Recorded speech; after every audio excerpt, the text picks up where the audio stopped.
Olá, nossa videoaula de hoje vai tratar sobre o tema limitação e controle de energia por meio de válvulas pneumáticas. Meu nome é Rafael, sou professor do Instituto Federal do Rio Grande do Sul.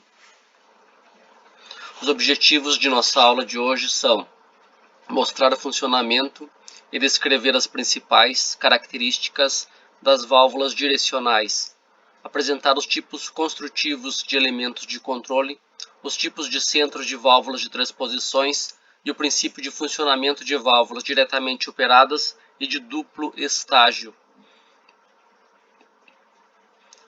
Das válvulas pneumáticas, nós temos três grandes grupos, que são as válvulas que realizam o controle direcional, o controle de vazão e o controle de pressão. A nível de funções utilizadas na pneumática industrial, ainda nós encontramos funções lógicas básicas e componentes utilizados em sistemas de automação. Nosso tópico de hoje é válvulas de controle direcional. Vamos analisar o funcionamento de uma válvula direcional. Essa válvula pode assumir dois estados, uma vez que é uma válvula de duas posições. Então, ela pode estar no seu estado de repouso, manifestando uma configuração normalmente fechada, ou ainda pode estar num estado acionado. Então, nesse primeiro caso, se nós acompanharmos a animação, nós vamos ver que no estado inicial, quando a válvula está na posição da direita, ela tem a sua via de pressão bloqueada e a sua saída, sua via de trabalho 2, ligada com a exaustão 3.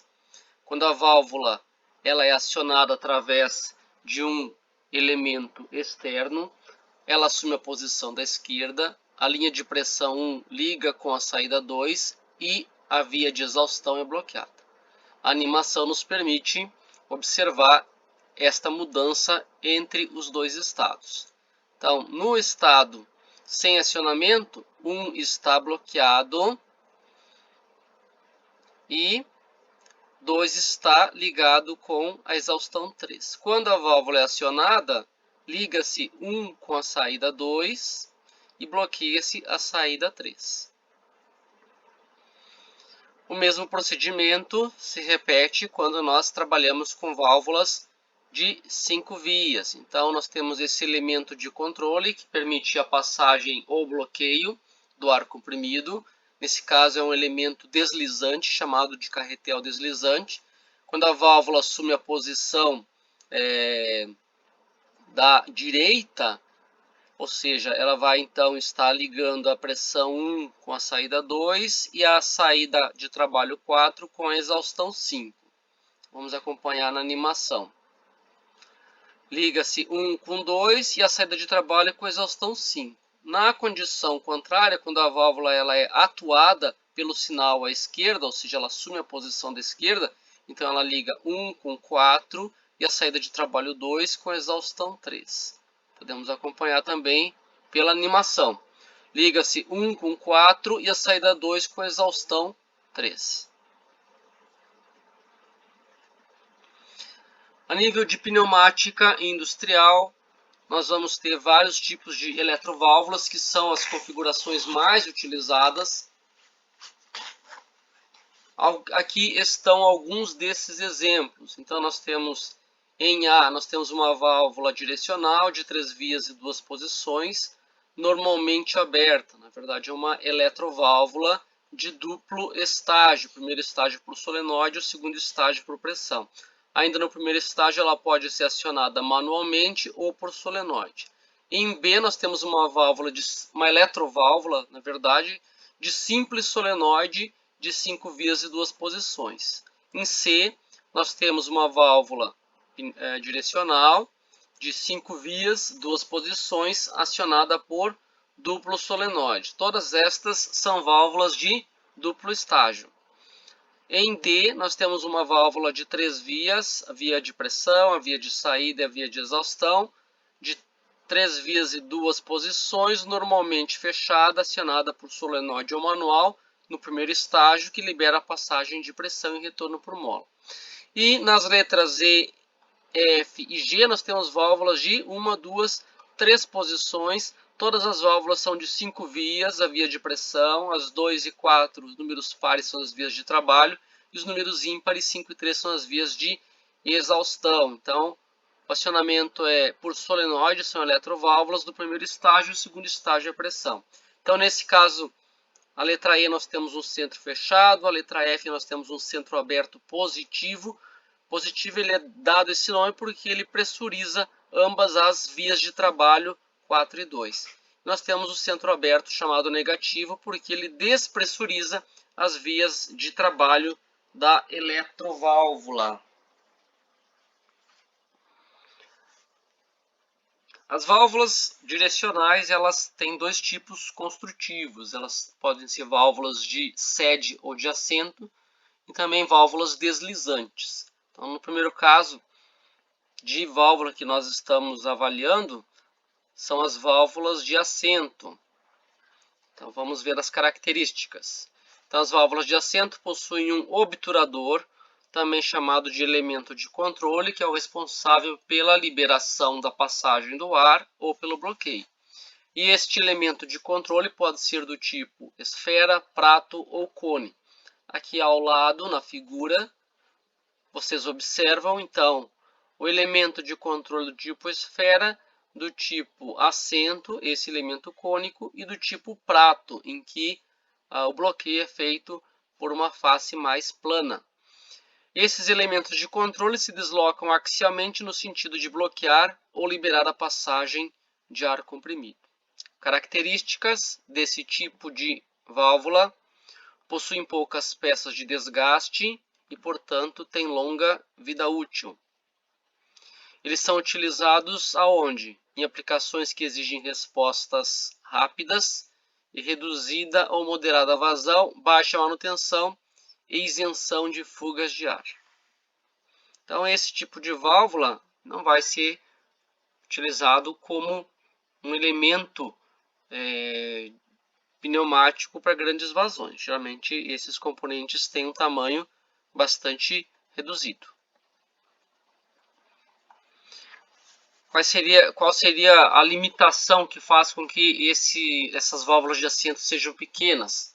A principal limitação é a força de acionamento. Então, aqui nós temos a figura mostrando que para essa válvula com acionamento por pino, para que essa força de acionamento, para que esse acionamento possa acontecer, é necessário que essa força seja maior do que a pressão que está agindo nessa região de baixo em 1 e também a força da mola.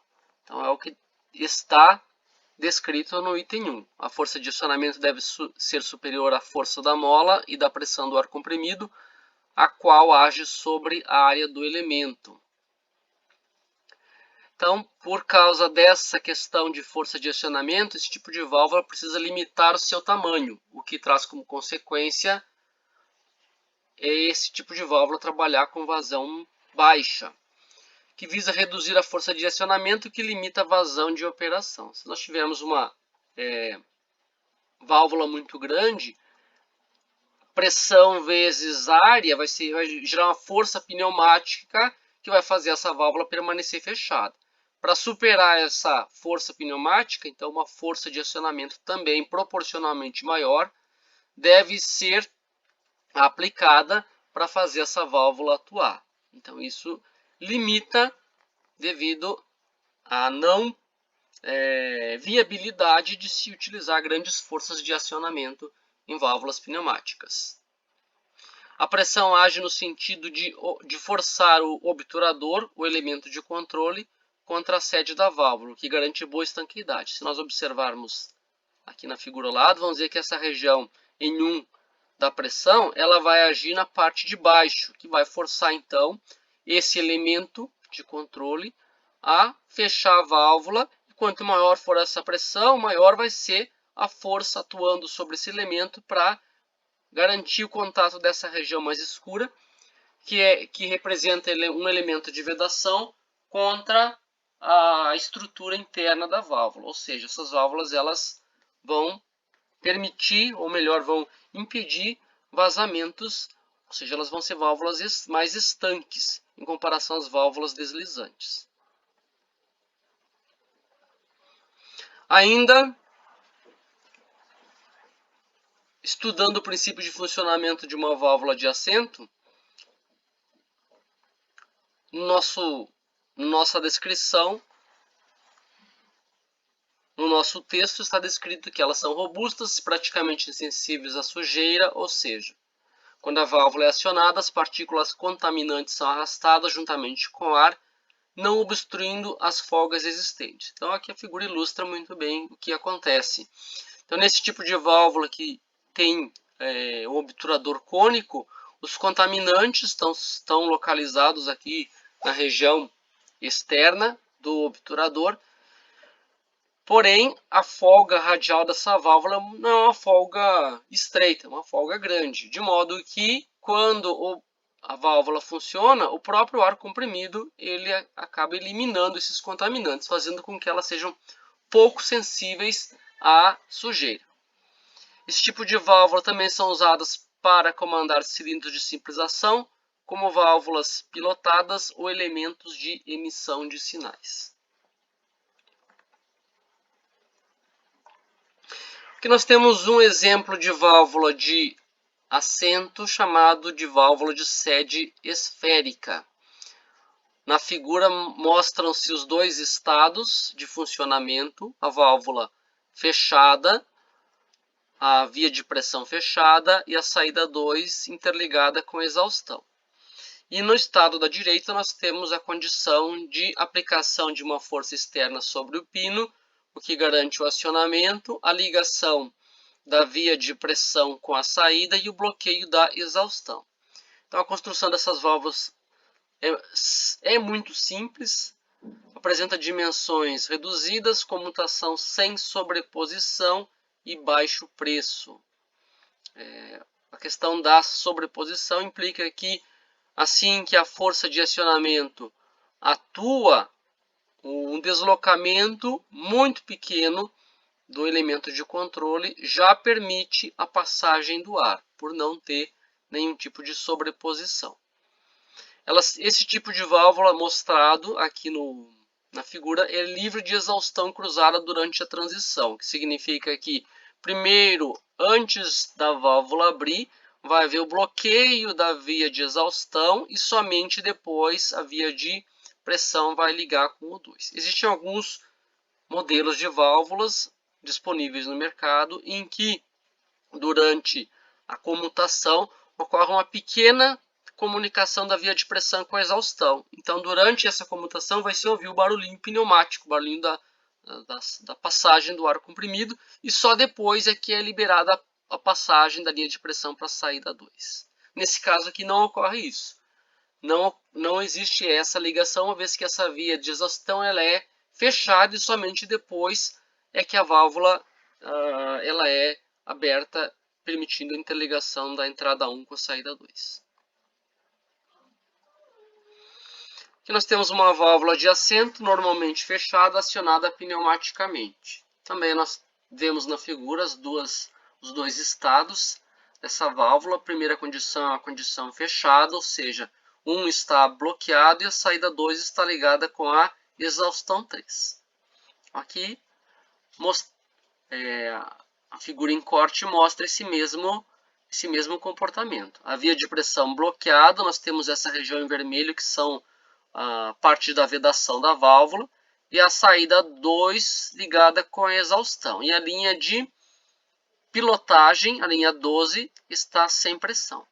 Quando ocorre a pressurização da linha de pilotagem, pelo acionamento da válvula 1S, o que acontece? Então essa pressão vezes essa área é transformada em força, empurra esse elemento para baixo, e vai permitir então a ligação da entrada 1 com a saída 2 e o bloqueio da exaustão 3.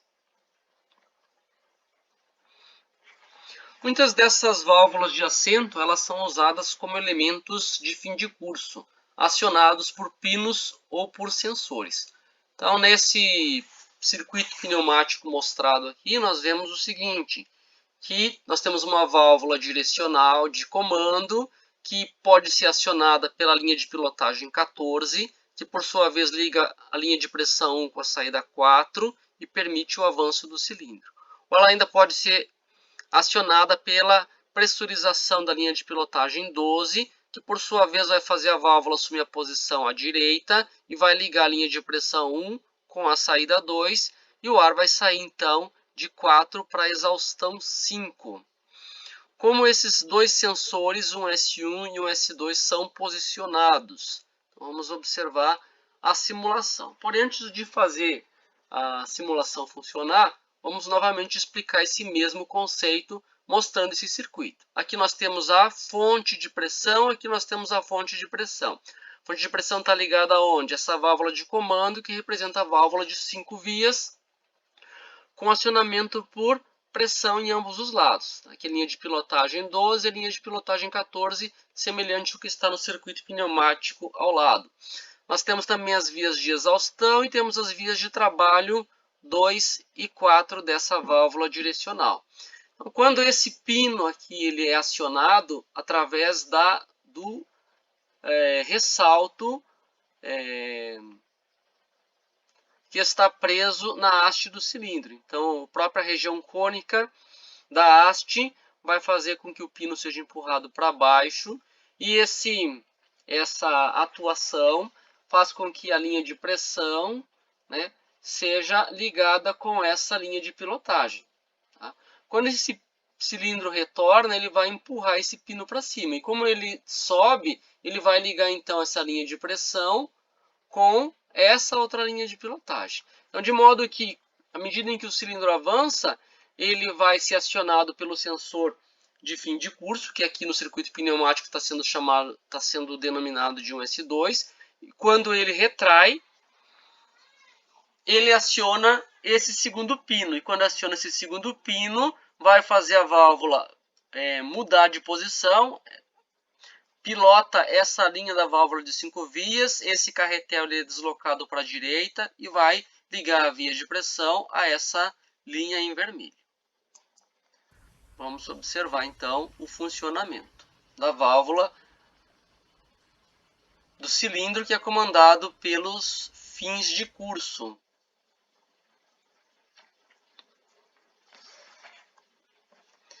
Então,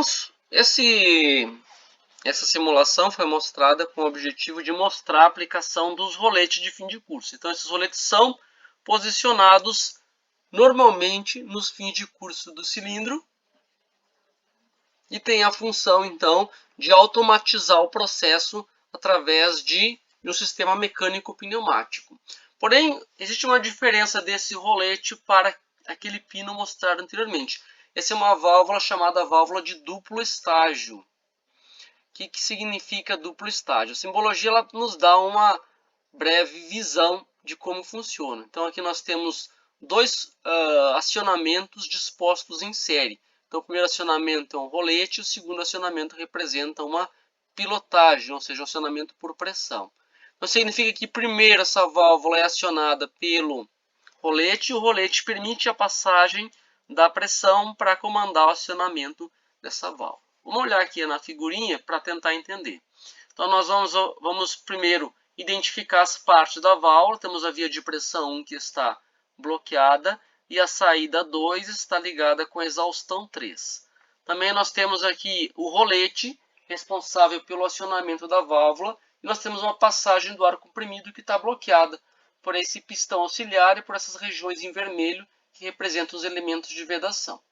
Quando o cilindro chega no início ou no fim de curso, ele vai pressionar esse rolete para baixo.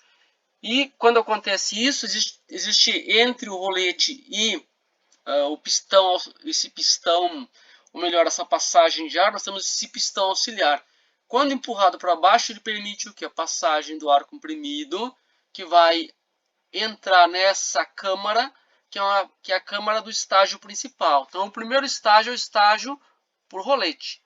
O estágio por rolete, o que ele faz? Ele permite a passagem do ar comprimido, ele preenche essa câmara, a pressão atua e empurra todo esse elemento aqui para baixo. Empurrando ele para baixo, então vai ligar a pressão 1 com a pressão 2. E daqui, então, nós identificamos esse segundo estágio, o estágio principal. O primeiro estágio é mecânico por rolete e o segundo estágio é por pressão.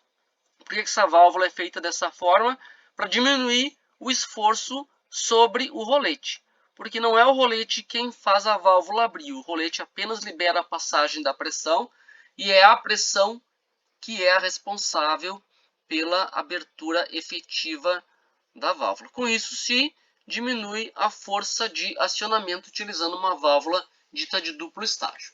Vamos então acompanhar a descrição do slide. Então, as válvulas de duplo estágio apresentam melhor sensibilidade, ou seja, elas exigem menos força de acionamento e possibilidade de redução do comprimento da haste. Essa haste funciona como uma alavanca. Se esse rolete precisar fazer muita força, essa alavanca tem que aumentar de tamanho. Falhas na emissão do sinal pneumático pode acontecer se a velocidade do cilindro for alta. Então, uma das limitações desse tipo de sensor é que a velocidade do cilindro não pode ser tão alta porque não vai dar tempo do sinal chegar no estágio principal. Se isso acontecer, então se recomenda a substituição desse tipo de rolete mecânico por um sensor eletrônico de proximidade. Ou ainda, a outra opção é diminuir a velocidade do atuador. Então nós vimos até aqui as ditas válvulas de assento, que são válvulas estanques de construção mais simples, são mais baratas, mas têm a limitação de trabalhar com pequena vazão devido à necessidade da força de acionamento. Uma válvula que supera essas limitações é a válvula chamada de carretel deslizante. Então a força de acionamento dela ela é baixa, ela tem a razão pela qual ela tem essa diferença em relação ao outro modelo que nós vamos ver nos próximos slides. Então, como característica, ela permite vazões médios e grandes, sendo amplamente empregada como estágio principal de válvulas de duplo estágio. Então, numa válvula de duplo estágio, o primeiro estágio muitas vezes é um estágio de válvula de assento e o segundo é formada por uma válvula do tipo carretel deslizante. Vamos lá, essas válvulas são balanceadas pneumaticamente. O que significa esse balanço pneumático? Significa que as forças que atuam de um lado são contrabalanceadas pelas forças que atuam do outro. Ou seja, essas válvulas são simétricas. A pressão que age na esquerda, a força que age à esquerda é equivalente à força que age à direita, o que faz com que essas forças se cancelem e isso, por consequência, diminui a força de acionamento dessa válvula. E essa diminuição da força de acionamento faz com que então elas possam ser trabalhadas em tamanhos maiores e permitem também vazões maiores. Essa válvula pode ou não ser usada como uma válvula memória. O que seria uma válvula memória? Uma válvula que retém o último estado, a última posição. Ou seja, se a válvula receber um sinal pela linha de pilotagem 14, ela vai se deslocar, o carretel vai se deslocar para a direita e ela vai ficar nessa posição que liga 1 com 4, ou seja, fica aqui na posição da esquerda e vai permanecer nessa posição indefinidamente, mesmo que a pressão da instalação de ar comprimido seja removida, ou seja, a válvula fique despressurizada.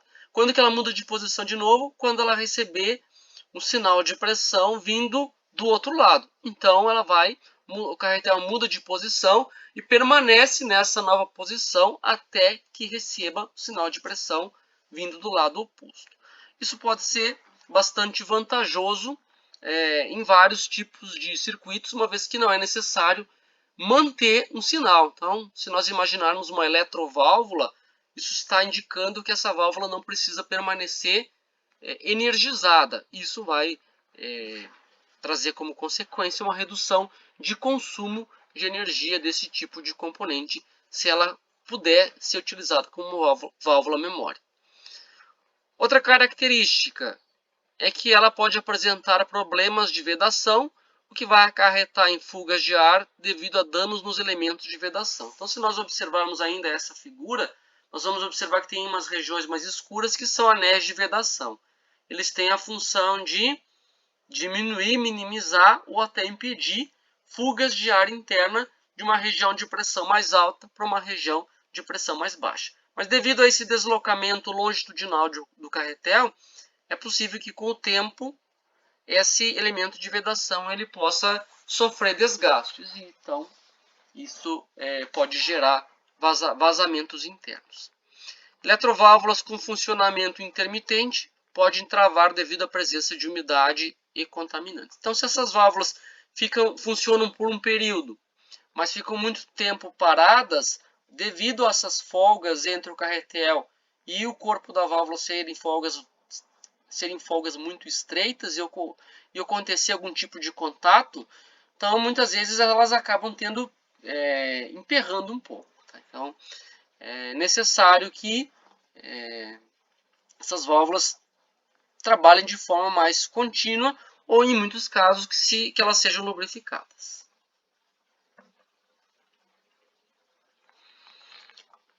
Ainda nas válvulas de carretel deslizante, o tipo de encaixe exige que o carretel se encaixe com precisão no furo do alojamento. Essas folgas radiais entre o carretel e o furo, elas vão variar entre 2 e 4 micrômetros, o que são folgas bastante estreitas. E para reduzir o custo de fabricação, ou seja, folgas quanto mais estreitas, maior é o custo de fabricação dessas válvulas e desses elementos internos. Então, para se reduzir, são utilizados anéis do tipo ORG e gachetas de duplo copo, ou ainda vedação metálica para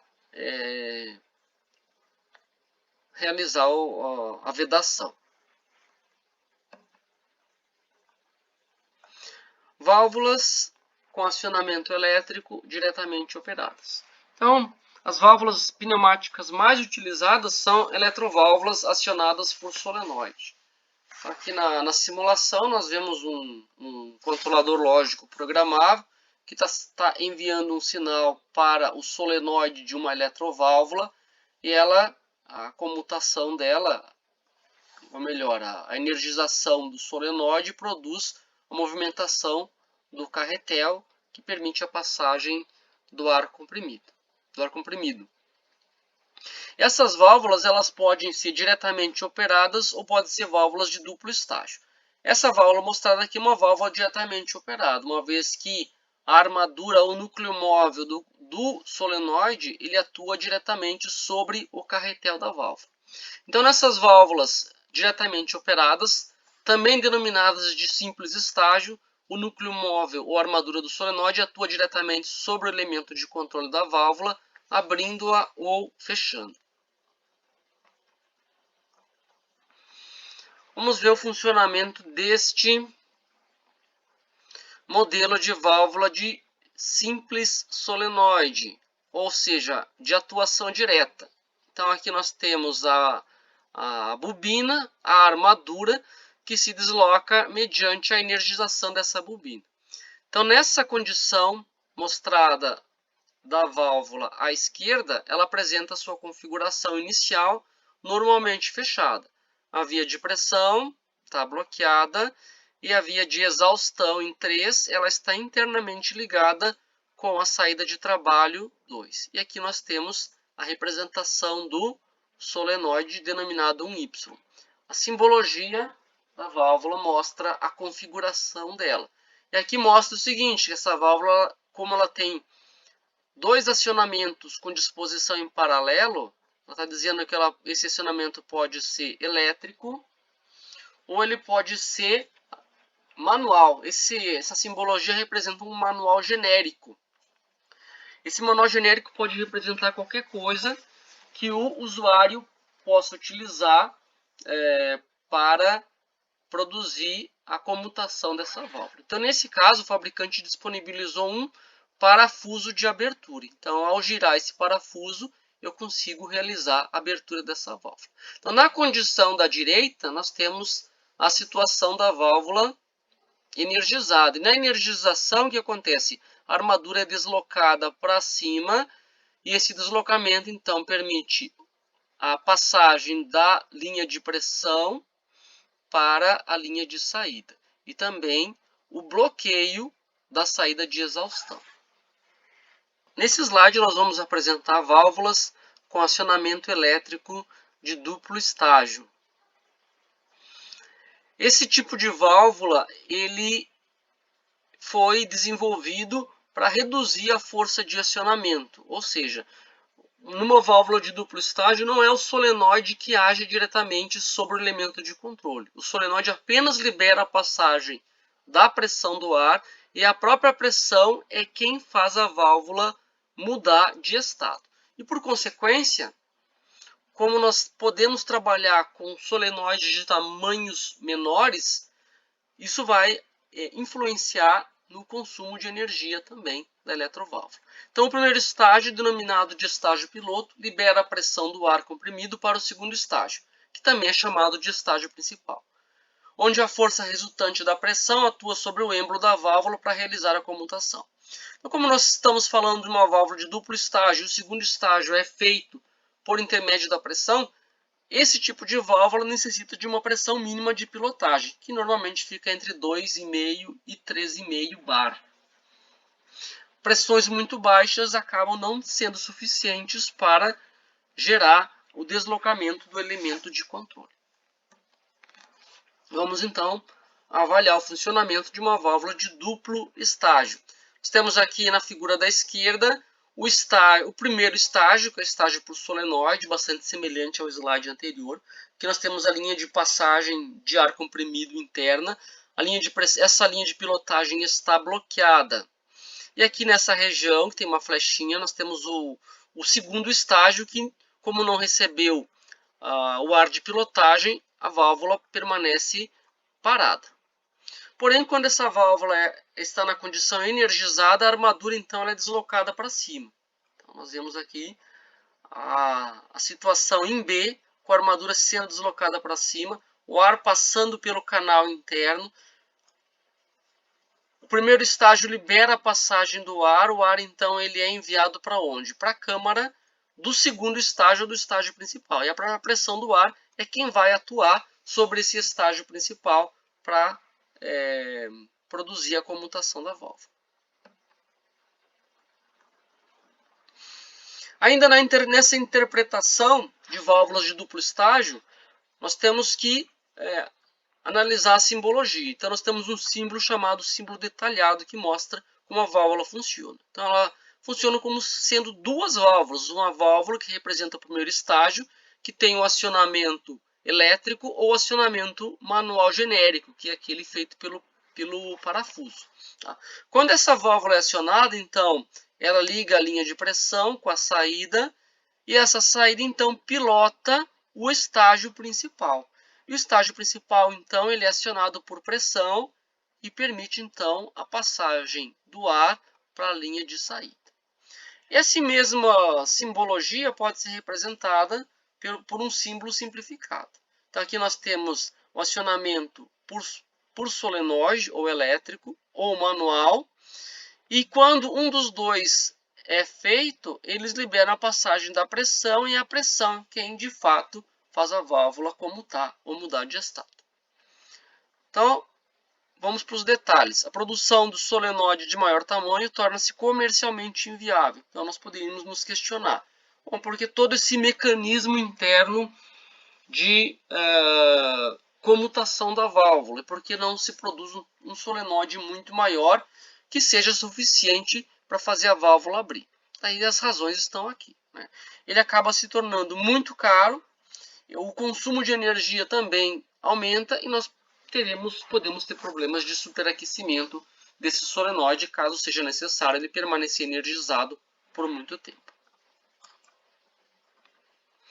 Então vamos ver agora o desenho da eletroválvula de duplo estágio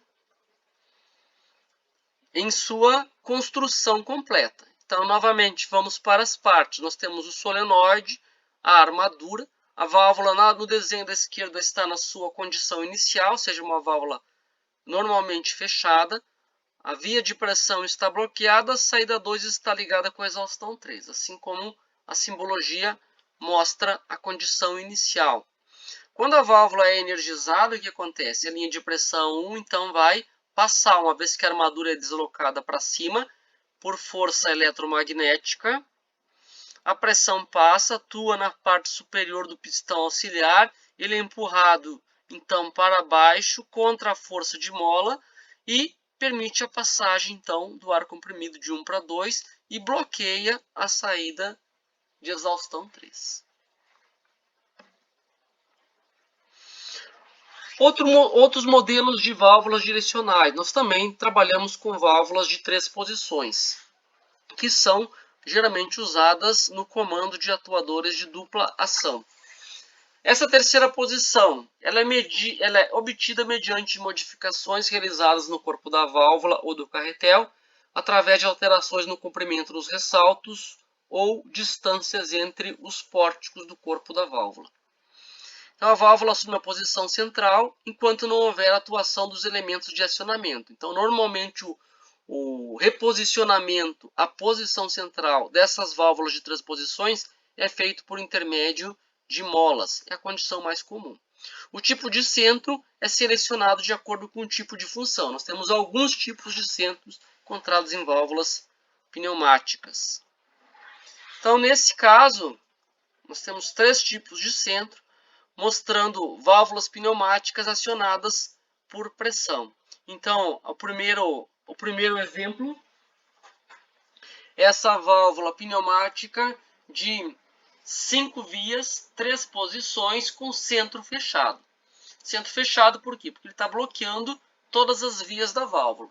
Como esse tipo de centro é obtido, observem que a largura do ressalto do carretel ele é maior do que a largura dos pórticos, de modo que todas as vias estão isoladas umas das outras, o que caracteriza o bloqueio. Em B nós vemos uma outra configuração. A linha de pressão 1 está ligada com as saídas 4 e 2 e nós temos o bloqueio das vias de exaustão. Então essa válvula é denominada de centro aberto positivo. E esse nome então se dá pela pressurização das linhas de trabalho, as linhas de saída 2 e 4. Como isso é obtido na prática?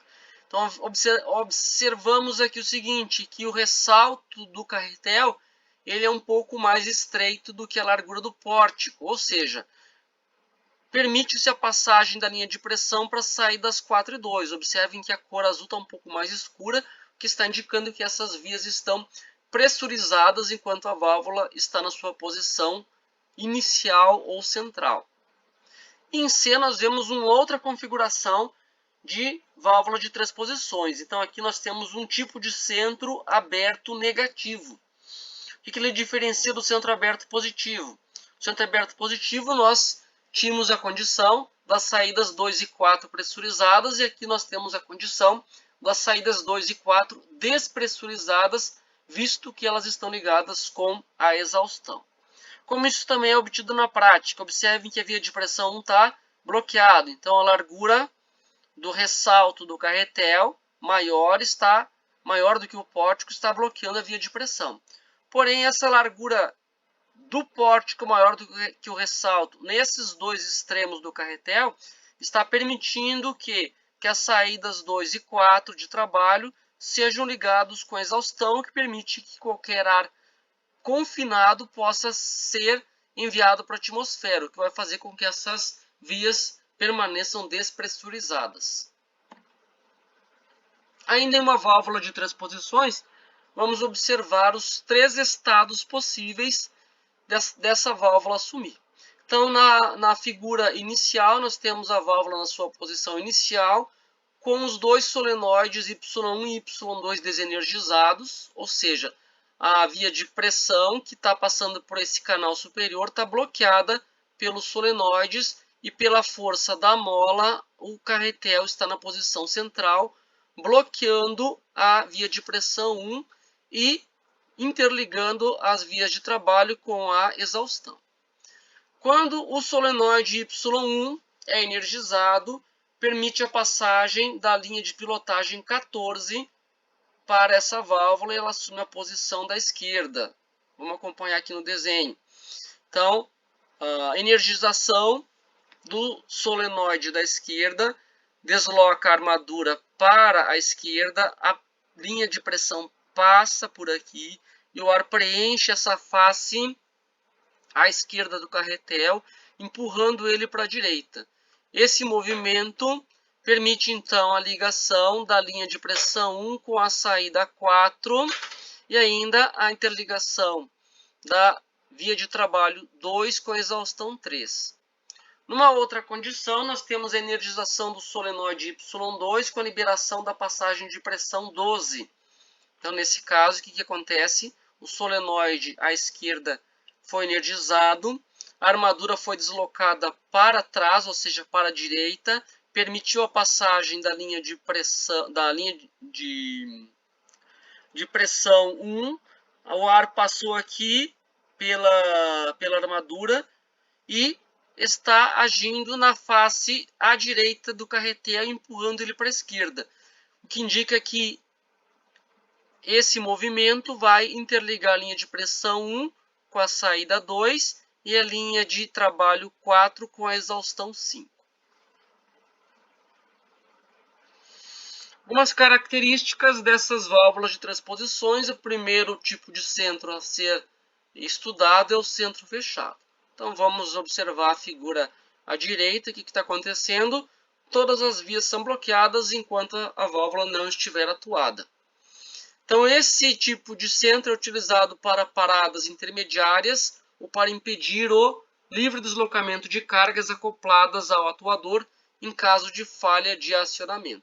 Então o tipo de centro fechado faz com que o cilindro possa parar em qualquer posição, o que é diferente de uma válvula de duas posições, que faz com que o cilindro esteja sempre em movimento de avanço até chegar ao fim de curso ou em movimento de retorno ou de retração até chegar ao fim de curso.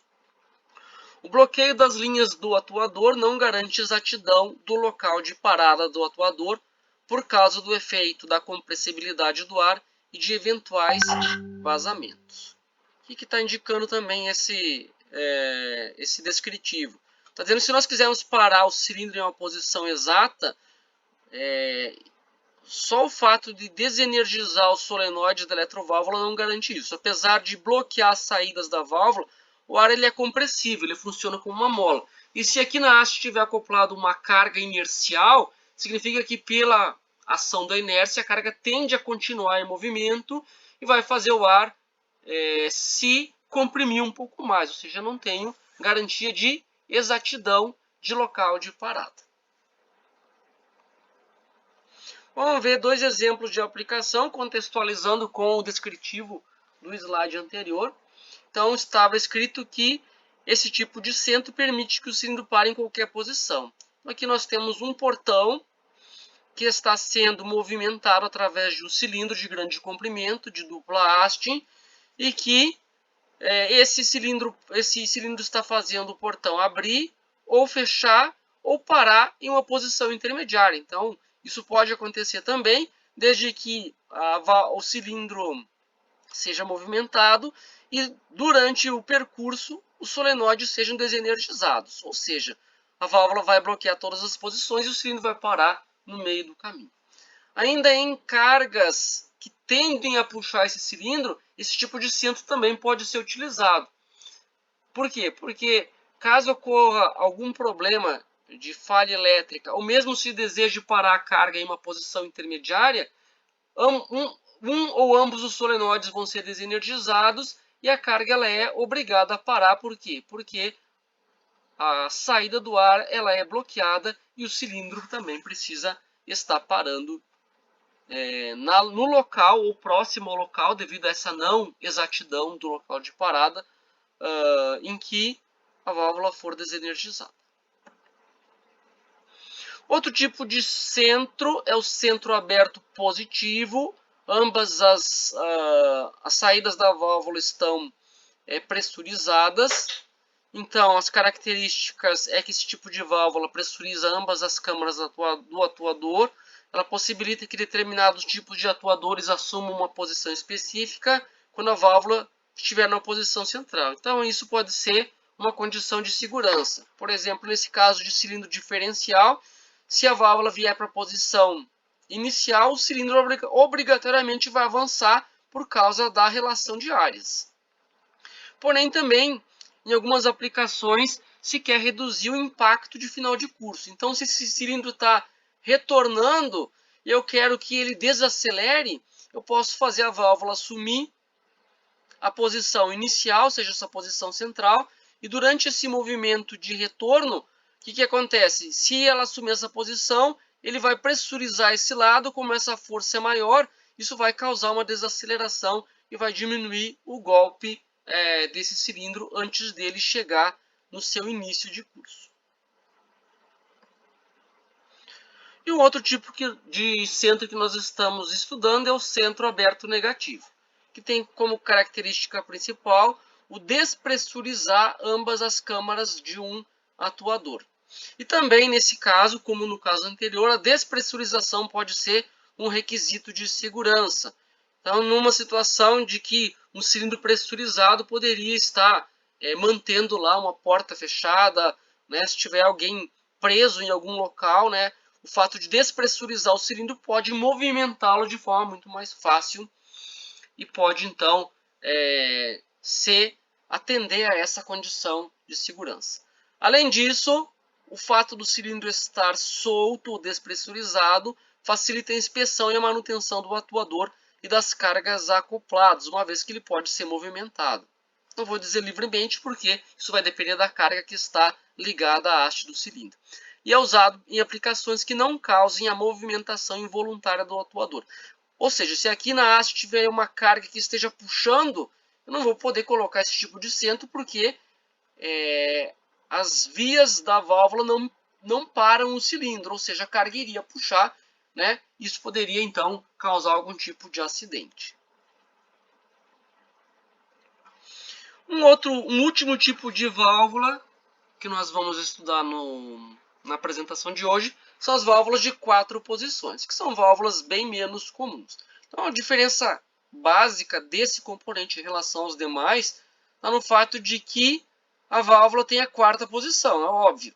Então, na 3ª posição, que é a posição em que a válvula está sendo desenhada, é a posição inicial, que acontece quando os solenoides são desenergizados, assim como acontece numa válvula de 3 posições. Quando a válvula assume a 4ª posição, quando ambos os solenoides são energizados. Então, esse tipo de componente ele também é usado para atender condições emergenciais. Aconteceu tal coisa, o controlador lógico programável, o CLP, vai mandar energizar ambos os solenoides para bloquear todas as vias. Pode ser alguma coisa assim. E por fim, nosso último tópico de hoje é a montagem de válvulas em bloco.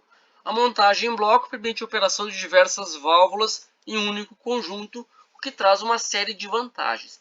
Primeiro é a redução do custo de instalação. Então, se nós trabalharmos com válvulas cuja instalação ocorra de forma individual, nós vamos ter tubulações, conexões para cada uma das válvulas. E quando nós temos essa montagem em bloco, está tudo montado no mesmo pacote. Além disso, nós vamos ter aqui vias de entrada, vias de exaustão, temos possibilidade de incluir regulagem de vazão, silenciadores, tudo em apenas nesse bloco de entrada e saída, o que vai reduzir a quantidade de elementos. Nós também temos flexibilidade de combinações de válvulas, as válvulas não precisam ser todas do mesmo tipo. Temos uma melhoria nos aspectos de layout, escapes canalizados em ambos os lados do manifold e regulagem de vazão, a qual pode ser individual. Existe ainda a opção de selecionar um tipo de acionamento manual ou elétrico para cada válvula. Ou seja, nós temos uma grande versatilidade que os blocos atuais permitem. Ainda falando em montagem de válvulas em bloco, nós podemos utilizar o número menor de válvulas nos terminais, ou seja, nós podemos ter lá um bloco para 20 válvulas, mas não utilizar as 20. Podemos utilizar uma quantidade menor e usar placas cegas para vedar as regiões que não estão sendo ocupadas. Válvulas com tamanhos diferentes podem ser combinadas no mesmo bloco. Então, outra vantagem dos atuais blocos mais modernos é que as válvulas não precisam ter todas o mesmo tamanho nominal. Podem ser desmontadas sem parada de produção e as válvulas podem ser controladas via rede Field Bus, o que também atende a aspectos mais contemporâneos de automação pneumática. Essas são as nossas referências utilizadas para esta apresentação. Obrigado por assistir esta videoaula. Então, nesta videoaula da Unidade Curricular dos Sistemas Pneumáticos, nós falamos sobre válvulas direcionais. A nossa próxima videoaula vai tratar do assunto controle de vazão.